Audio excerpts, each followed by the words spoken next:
And we are live here to chat about tonight's episode of Arrow, which was entitled The Demon. It's episode 5 of season 7. Season 7. Wow, that's so many years.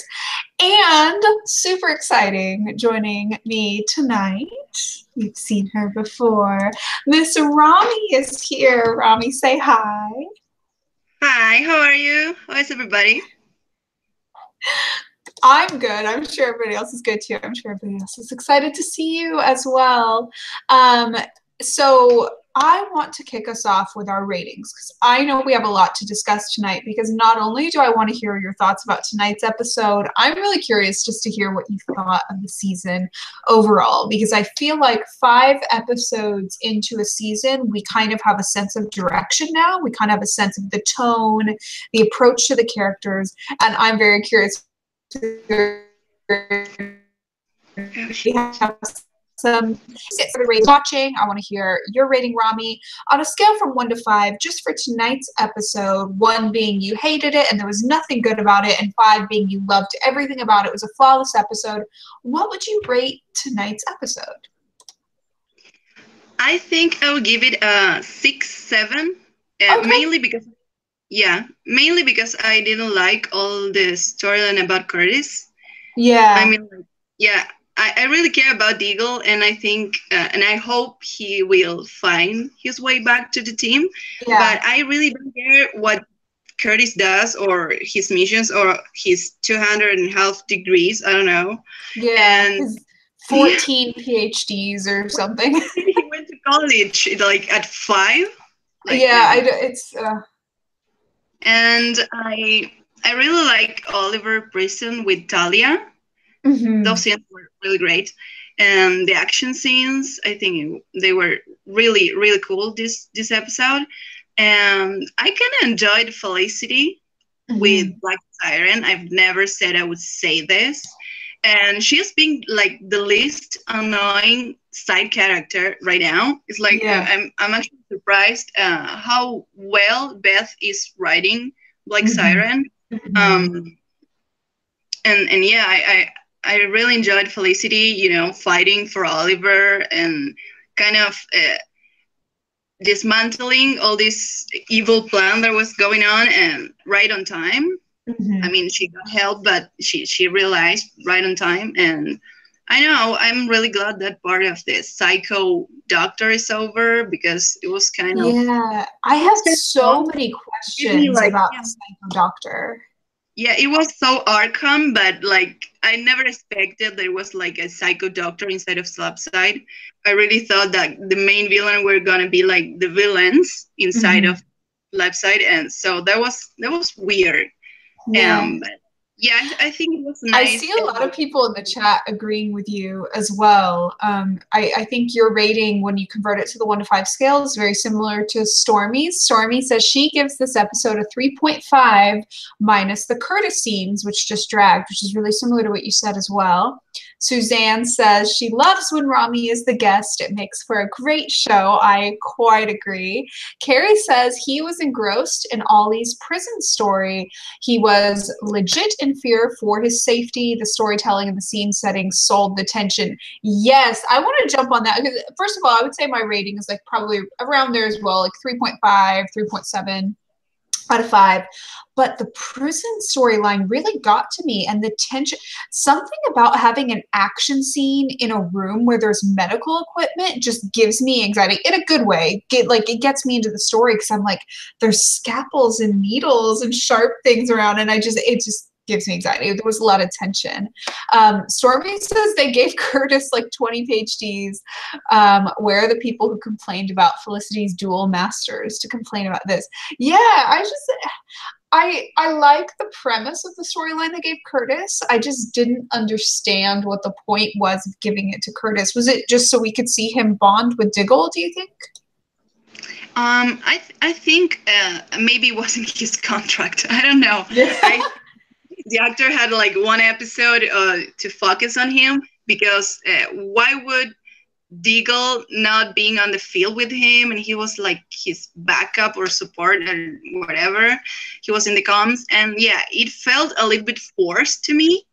I don't think he earned this amount of screen time. Yeah. I think, I mean, I don't know. I think the goal was the painting at the end. I think this was the purpose of the whole mission and stuff. And I hope this paint will play some sort of, role into the main storyline. And Yeah. I mean, I think they're trying to draw us into the Argus storyline, into that world. And so they're world building around it and they're plot building around it. And I think I just haven't yet been drawn in because I get seeing Diggle there by himself, like away from Team Arrow. I understand what the motivation of having him there is, but having other members of Team Arrow there with him, and it feels so distant from what I would expect from Diggle. I would have expected Diggle to be sort of on the front lines with Felicity, fighting for justice for Oliver, because Diggle's storyline thus far has created a character who is so deeply entrenched in the idea of justice, especially justice within the legal system, and to see the injustice surrounding both Oliver specifically and also the prison in general seems like something that Diggle's character would have been very concerned with. And instead, they've kind of gone out of their way to show him preoccupied with other things to where he doesn't have time to do that. And I get it. And it's not, it doesn't feel like an insult to his character. It just doesn't feel like the direction I would have taken it.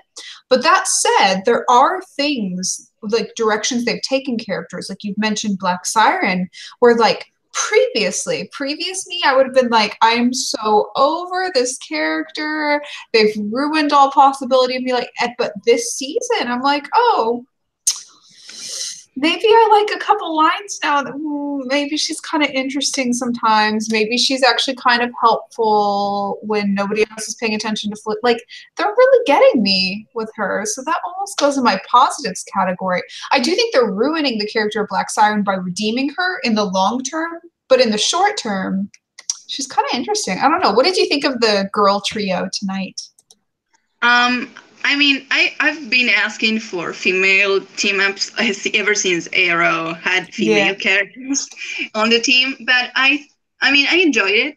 I'm really enjoying, Felicity and Black Siren dynamic. I think it's really interesting and it's kind of new, and the show didn't,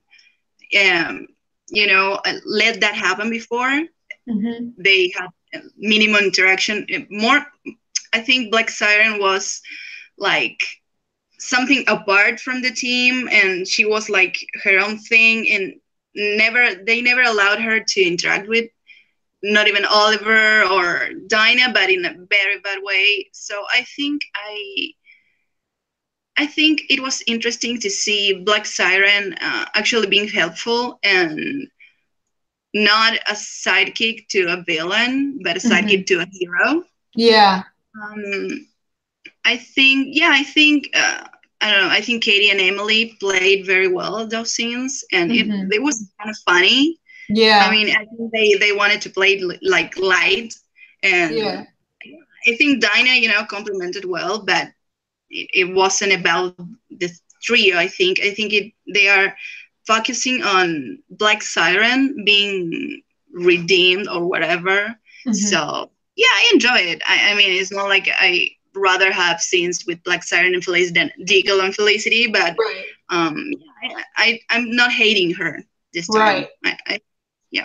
I think if they're going to, I feel like they're going to somewhat redeem Black Siren, right?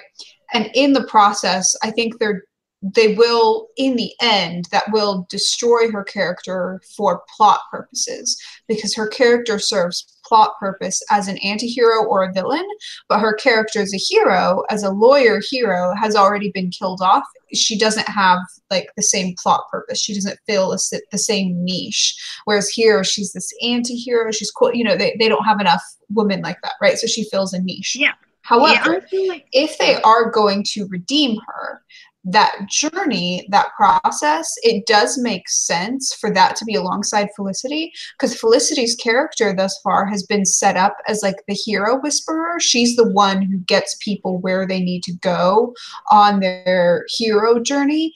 Felicity's also kind of been the one to get people where they need to go on their villain journey too. Like she's the one who brings that clarity, that light, but not literal, like always like light happiness, but she brings clarity to people's sort of perspective. So I get that. I'm in advance sad that they're getting rid of this cool villainy level, but the journey will be okay, I suppose. Carrie says the only thing about the prison scenes that defied logic was that level 2 was co-ed. It made no sense. Yeah, it had to be because we had to have Talia there, and I love Talia, so can't complain. But yes, we've all seen Orange is the New Black. That's not how it actually goes.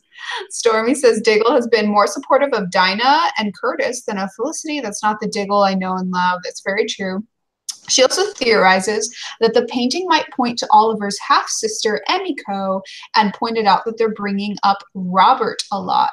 Okay, so let's get into the theories part of this. What theories do you have on everything? So we didn't really see the hood tonight, the new hood, but theories on that, theories on what Stormy mentioned about why they're bringing up this whole painting and the potential of Oliver having a half-sister, all of that. What are your thoughts? What are your expectations?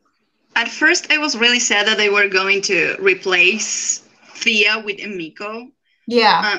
Emiko, I don't know how it is pronounced. Yeah, I think it's interesting. I mean, some theorists say that she is Talia's daughter with Robert, which I don't know. Robert, who didn't sleep with Robert Quinn? I mean, I think, it will be interesting to see why the hell she is in Star City. What's her purpose? We don't know if she has good purpose or she's just after something. Right. And I don't know if she's really helping, I think the fact that she didn't let Zoe die doesn't mean she's a hero. Right. We don't know what her goal is. So I'm really curious about that. Yeah. Yeah, I think it's interesting, and I've read the comics, and she's a cool character, and so another Asian female character. So I think that's really cool. I'm also curious about why she chose to be the Green Arrow. Why not a different hero? Why she decided to take that mantle? I'm wondering if it's sort of like to establish. Like in her head, if it's sort of to create this family connection that she otherwise wouldn't necessarily have with her half brother. If they end up, doing this, and that, I mean, spoilers, but this is also just sort of theories, but if they go through with this, and Emiko Queen is the hood, and she's Oliver's half sister, and, however that may be, Robert's daughter was someone, right? She doesn't have any real prior connection with Oliver, unless they had some time where they met while he was on the island. She didn't grow up with him, so there's not really that family history necessarily. So I'm wondering if they're going to play it off that by taking on his legacy as sort of her attempt of honoring that connection they have or developing this connection they have. I'm wondering if that's going to have to do with it, because family is such a heavy theme this season. They talk about that constantly, that everybody on this team, the motivation for what they're doing is their family. For Oliver, Felicity, Diggle, if their motivation is for their families. For also, Curtis and Dinah, it's kind of their lack of family that's driving them. So yeah, go ahead. Yeah, also I remember Stephen Amell tweeting about it's hard to fight family. About this season. So I think, he was talking about Emiko. Yeah. Probably. Maybe he doesn't know he has a sister. I don't know. Maybe it was in Thea's video. I don't know. Yeah. That would have been cool to see Thea ever again. Yeah. Regarding the painting, I don't know if we're changing the subject. I really don't know what that's about. I mean, it could be connected to anything. It could be connected to Diggle or to Lila storyline that I think it's going to be more powerful in season 7B, because right now we're seeing a lot of Oliver and Felicity and William in the flash forwards. I don't see a lot of focus on Diggle's storyline. So I hope this is leading to something related to him. Mhm. But I don't know. It could be anything. Yeah, I mean, there's a lot of setup right now. It's only 5 episodes in, but I think at this point we at least are seeing the beginnings of all of the paths. We see the beginnings of where all of their storylines can go, and while we don't necessarily know what they're how they're going to end, we at least know what stories this season will probably tell. So I think that's kind of a fun place to be in. It's usually the place in the season where I most enjoy theorizing because you have enough information to sort of know what's going on, like what the storyline might be, but you don't have enough to where everything's sort of been spoiled and laid out for you yet. So I don't know. It's just kind of fun. I thinking of this season overall of what we've seen in the first 5 episodes. There's so much that I really enjoy, and I think one of the things, the universal aspects that I'm really enjoying about it is how quickly they're going through story. Because I can think in past seasons where sometimes we'd be like 10, 12, 13 episodes into the season and have only gotten about this far in terms of like character journeys, revelations, team ups, moments like that. Having Oliver in the prison and going through this sort of psych deprogramming situation, and also all of the interactions he's having with the people in the prison, past connections, revelations about his past life, the flash forwards of it. That's a lot to cover in a hero's journey in 5 episodes. So I really appreciate that they're not holding back and dragging their feet with anything. And kind of the same for Felicity as well. Like I really do wish we saw more of her working with Diggle, more of her, there's more of her in general. But from what we have seen, we've got to see her in the field. We've got to see her doing tech. We've got to see her teaming up with multiple people. We saw her with William, without William. So it's been kind of fun. This is usually the part where I lead into my next question of what you want to see in upcoming episodes. That's kind of my last question. But for me, I just want to see this pace continued. What about you? What do you want to see in the upcoming episodes? Yeah, I think this season is really, really intense compared to Mm-hmm. season 6, at least. Mm-hmm. Every episode, something new happens, some new piece of information we get. That's Mm-hmm. really interesting. That's really, I can really tell the change behind the scenes, on the Mm-hmm. staff Yeah. writing. I think they are just keeping it interesting and the storyline and moving forward every episode. I think that's really interesting and really kind of new for Arrow Yeah. because we didn't have the villain of the week or Mm-hmm. whatever or a side storyline that it plays while we get the main stuff. So that's been really fun. I think yeah, I want to see Felicity reuniting with Oliver, of course. But Yes, I of think course. yeah, I think that I haven't felt that much, the lack of Felicity because we've get so much from both sides. I think the show Mm-hmm. is really focusing on Felicity's side of this Oliver being in prison and a lot of Oliver being in prison. So I think they're doing a really great job connecting them, even if they are not together. Yeah. So yeah, I really think we have to give that to Beth because we knew before the season started that we weren't going to get a lot of Felicity in the first half of the season. I never Right. thought they would be bold enough to make the prison storyline last so long. I really thought Yeah. that it would be out like in episode 3 tops. So Yeah. it's really, yeah, this is, I mean, Arrow have always have, a lot of stakes, but this is like, yeah, they earn the fact that they send Oliver to prison, Mm-hmm. and I think they are honoring that, and that's really brave. I mean, a lot of fans could be, getting angry because we didn't get to see another stuff about Oliver, that just prison. But I think Mm-hmm. it's really interesting. I think it's working, and Mm-hmm. I'm really enjoying it so far. I mean, Yeah. the and they have the plus of the flash forwards that I think they're keeping us all like, what the hell is going on? Like, Yes. I think people get really nervous, but we are in episode 5, and look what all Yeah. the information we're getting. Imagine by mid-season finale, we'll have a lot more pieces of this puzzle. So I think we have to wait a little bit. I know it's hard. I don't think Felicity is dead. I Yeah, mean, me neither. Yeah. I mean, I think Arrow could kill Felicity at some point. I don't know. I mean, I'm not saying it's a safe thing, but they would like use it, her death. I mean, and they wouldn't just let have Dinah in the future, someone that is not even close to Felicity, say, yeah, Felicity Smoke is dead. Like, I mean, they would Yeah. have like Felicity. big death scene. That's Yeah. why I buy it. Even if I see a tombstone, whatever they show me in the future, I still won't believe it until, the last minute of the last episode. I will wait to see what they do with that. And I Yeah, really Felicity Smoke may die, but she's not going to die or have her death easily, revealed yeah. in the fourth episode of a season. That's just not going to happen. I think that mention was more just about setting off William's journey to go find his parents. And it was interesting you bring that up because there actually weren't any flash forwards tonight. And I really like that they play off of um, an inconsistent pattern. Like sometimes they have flash forward, sometimes they don't, and I think that makes it fun. There's a lot of people echoing what you were saying as well in the chat. Stormy said, "Can I say how happy I am that Talia killed that doctor?" Suzanne agrees. She says she loves that the doctor's killed. Again, that's another example of burning through storyline.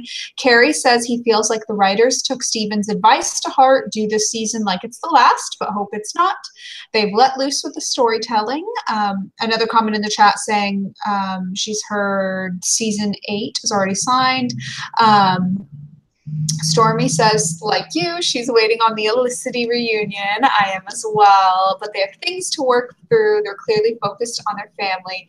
Carrie also pointed out that as a reporter, he says it was nice to see the role of that the media played in sharing the level 2 story, which affected real change. I really like that because I really do try to avoid comparing the show to Flash, but sometimes there's certain storyline similarities that lend themselves to comparisons. And last week on the Flash, they had two like not really real reporters, but like bloggers or whatever fighting each other, and it kind of painted the media in a really bad light. Like the media is just sensationalizing the heroes, and the media's obsession with the heroes would destroy them, and it just felt very anti-media. And I really don't feel like that approach is the right approach to take for a storyline in 2018. So I agree with Carrie that I thought it was a much more adult and aware portrayal of the media in this show. And there's some very interesting things they've taken, interesting approaches they've taken with media in this show. They have a consistent reporter, Bethany Snow, who has showed up in more episodes on this show than most of the main cast, actually. They have to give Oliver and Felicity some good times. It's getting ridiculous. Suzanne Crockett says they can't give us domestic scenes with Elicity, but we get Iris and Oliver in the promo. Ooh, the Elseworlds promo. She's not the only one bringing up the Elseworlds promo in the chat. Do you wanna send us off with your thoughts on the Elseworlds promo? I just laughed out loud. I mean, it's really funny because Oliver just wanted to die. I mean, if I have to choose Oliver kissing another woman, I'd rather not be a Nazi. So I'm really okay with them kissing Iris. I don't know. I just think something. I don't know what the hell they're doing with this crossover, but I think it will be fun. Yeah. I don't think it's something to be dramatic about. It's not even like Oliver wanted to kiss Iris. Yeah, he's clearly funny. Who he is in this reality. It seems like everybody thinks he's Barry, but he knows he's Oliver. Yeah. So yeah, I think it will be funny, and I think the Flash is getting their part of, maybe morning scenes with Emily and Grant, maybe. So I wasn't mad about it. I mean, I want Olicity scenes, and let me tell you, when we get them, it won't be sweet, and it will be. I hope it will be hot. Yeah, the Olicity scenes aren't going to be like some like accidental kiss under a door. Like, I thought the promo was funny. It kind of reminded me of like, those like really old school Disney movie. What was it, like Freaky Friday or something, where there's like that body swap, where it's like a mother and a daughter swap bodies. It kind of made me think like that, because I know that Oliver and Barry are not too far apart in age, but Barry comes across as much. I think. Well, okay, so Barry's like Barry is Iris late having 20. the time of Iris her life. must be about 30. Oliver is mid-30s, right? So like Iris is between their ages, and Barry is younger than Oliver, right? And Iris is in between, something like that, right? So. But it's so funny because you just get so used to seeing like young Barry. It's almost like I know that Oliver and Iris are like similar ages and they look the same age, but it's like watching like an uncle kiss his nephew's girlfriend or something. It's so weird. There's something so weird about it.